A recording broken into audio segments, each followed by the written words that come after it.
యాదగిరిగుట్ట దేవస్థానం trust board కొత్త పాలక మండలి బాధ్యతలు చేపట్టేందుకు రంగం సిద్ధమైపోయింది. రేపే ఆలయ ముఖమండపంలో కొత్త ట్రస్ట్ బోర్డు సభ్యులు ప్రమాణ స్వీకారం చేయబోతున్నారు. ఇప్పటికే దేవస్థానం అధికారులు ప్రమాణ స్వీకార ఏర్పాట్లు పూర్తి చేశారు కూడా.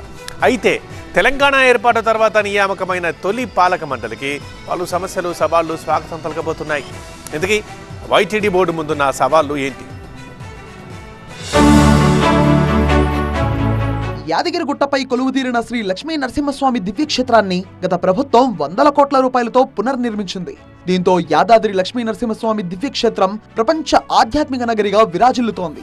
ఇలాంటి సమయంలోనే యాదగిరిగుట్ట ఆలయానికి 16 ఏళ్ల తర్వాత రేవంత్ సర్కార్ పాలక మండలి నియమించింది. ట్రస్ట్ బోర్డు చైర్మన్ గా మహబూబ్ నగర్ జిల్లాకు చెందిన ప్రముఖ పారిశ్రామికవేత్త మన్నె సత్యనారాయణ రెడ్డికి అవకాశం కల్పించింది. సభ్యులుగా కాంగ్రెస్ ఎమ్మెల్యే గడ్డం వినోద్ వెంకటస్వామి, నటుడు చిరంజీవి భార్య కొనిదెల సురేఖ, చిలప్పగారి విజయరాజం, తుళ్ల విజయేంద్ర గౌడ్, పోచబోయిన ఈశ్వరమ్మ యాదవ్, గుండు మల్లయ్య, స్వాతి కంఠమనేని, ఎం రాఘవేంద్రరావు, డాక్టర్ లక్ష్మీ నారాయణ నాయక్ తో పాటు అనువంశిక ధర్మకర్తను నియమిస్తూ తెలంగాణ ప్రభుత్వం ఉత్తర్వులు ఇచ్చింది. వీరితో పాటు ఎక్స్ అఫీషియో మెంబర్లుగా మరో 6 ఉన్నారు.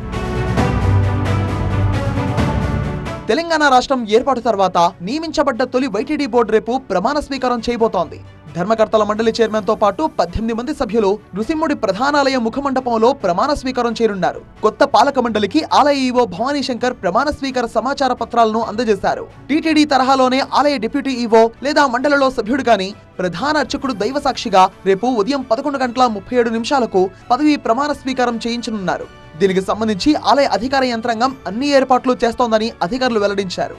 యాదగిరిగుట్ట దేవస్థానం చైర్మన్ మరియు పాలక మండలి సభ్యులు 11వ తారీఖు శనివారం ఉదయం 11:37 మహామండపంలో బంగారు వాకిలి దగ్గర ప్రమాణ స్వీకారం చేయబోతున్నారు.